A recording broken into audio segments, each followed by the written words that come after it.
Travis Long here for the second episode of No More Small Talks. Dr. Latif, thank you for joining us today. Thanks for having me. It's a pleasure.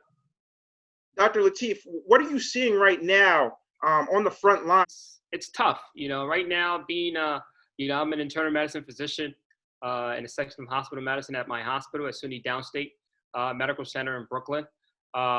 We serve a predominantly Black, Caribbean patient population.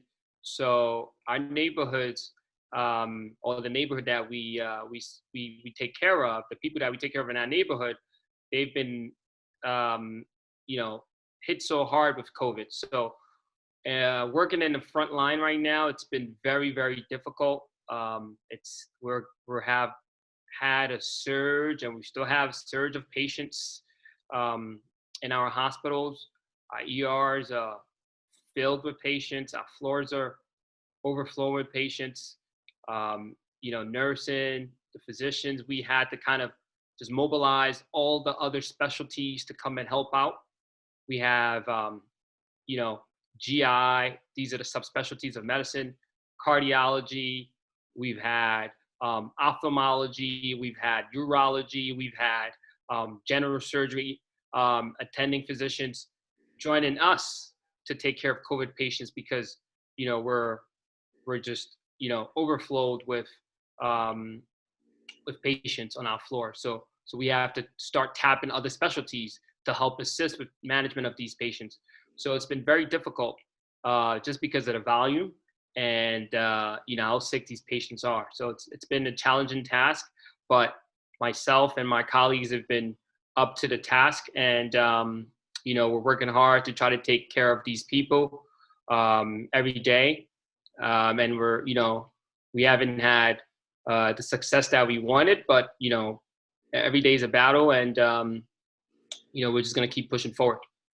Well, Dr. Latif, the battle that you're fighting is a very heroic one, and every day at 7 p.m. we hear the cheers for the work that you and your colleagues are putting in, and it's much appreciated. You said that you haven't had the success that you wanted. What do you mean by that in terms of treating this disease? Is there anything that you found that's been successful so far? So, when I say we haven't had the success that, we've wanted, it means that, we're losing a lot of patients. COVID is a very lethal disease. And I'm sure everybody know this from what they see on the news, the daily death counts, how things just kind of change every day, the number of people who are infected with COVID. So it's been hard for us to kind of get control of this disease, right? And although right now I think we're having a little more success, taking care of these people. But a lot of people that we're taking care of are people with multitudes of comorbidities, people who are over the age of 60, and these are people who are at the highest risk of mortality. And unfortunately, our patient population, like I said, a lot of them are Blacks, Caribbean, and as you might know, if you might seen, these are the people who are dying at a disproportional rate from COVID than some of the other people. So, we're taking care of people who have serious underlying medical conditions. Dr. Salam, has there been anything in terms of what you've done so far that has seemed to be effective against this disease? When you say effective, as in like caring for patients in the hospital setting? Correct. Okay. There's no obvious standard of care for COVID-19 right now because it's such a novel disease. So, there are things that we were trying. There's the azithromycin with the hydroxychloroquine, the anti-malaria medication, also used for lupus and people with rheumatoid arthritis, that medication combo. I've used it for some of my patients. I think the younger patients have done well. The older ones have not done so well.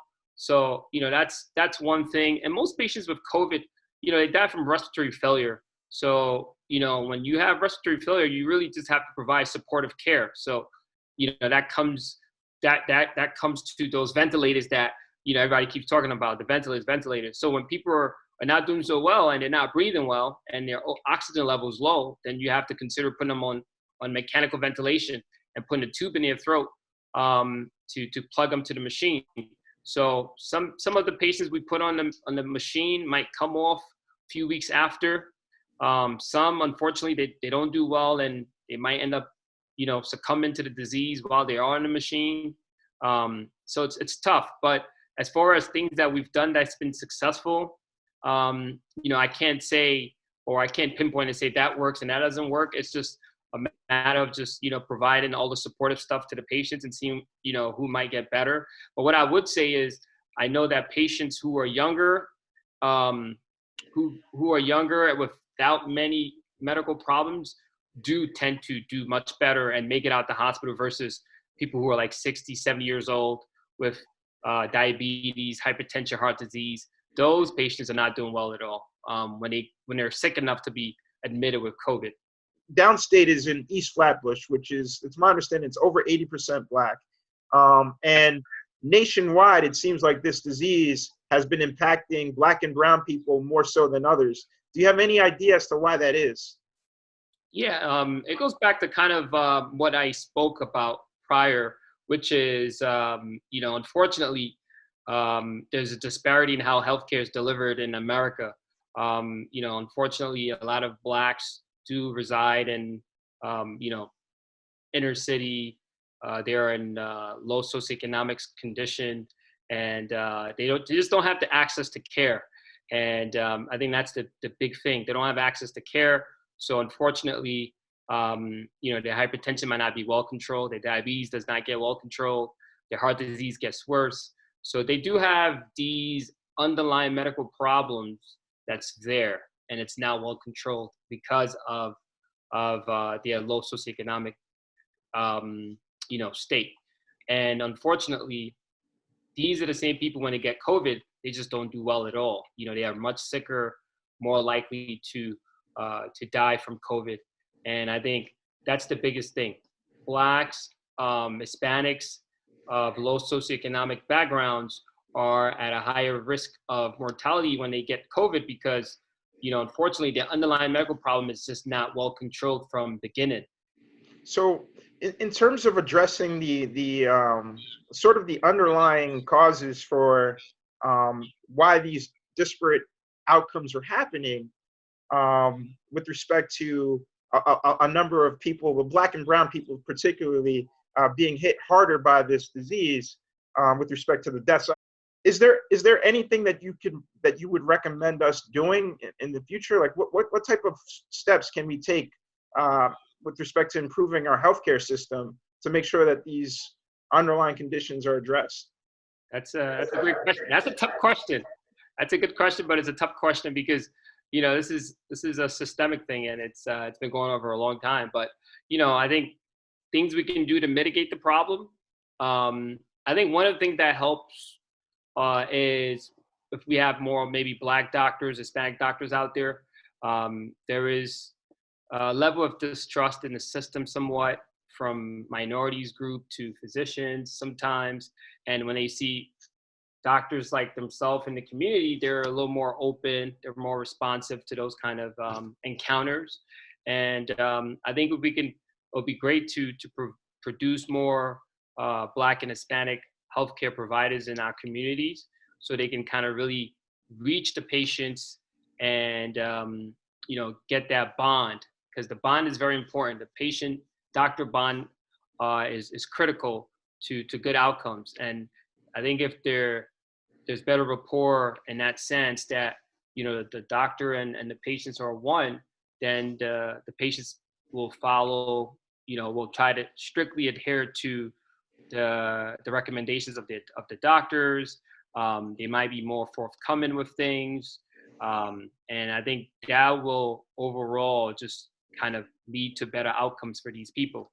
So that would be one way we can kind of, improve this disparity in Blacks and Hispanics. I think another way we can kind of, help and improve this problem also is just, through government stuff, right? Programs, welfare programs are able to help more people, that would also be great in providing medications to help these people take care of their underlying conditions. So maybe through social reform, getting more Blacks and Hispanic providers out there to take care of these people. Um, I think those are two things that we can do that can help, mitigate some of this problem. Now, Dr. Salam, I know you're not a fortune teller. You can't predict the future, but a question that I think everybody has is what's the prognosis with respect to when this disease will be manageable to the point where we can probably go back out and live somewhat of a normal life. I know we'll never be able to live a normal life again, in that a lot of people have lost a lot. But when do you think it will be safe to go back outside?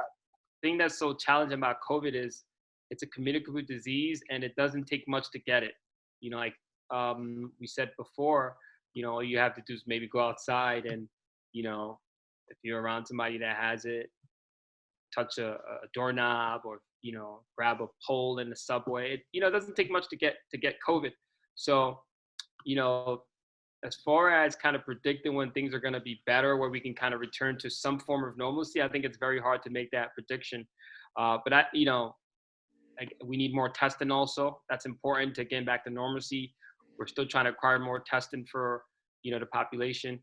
So that's a challenge. I think this is something that's going to be around for a few more months. What are the telltale signs of having COVID? Are there telltale signs?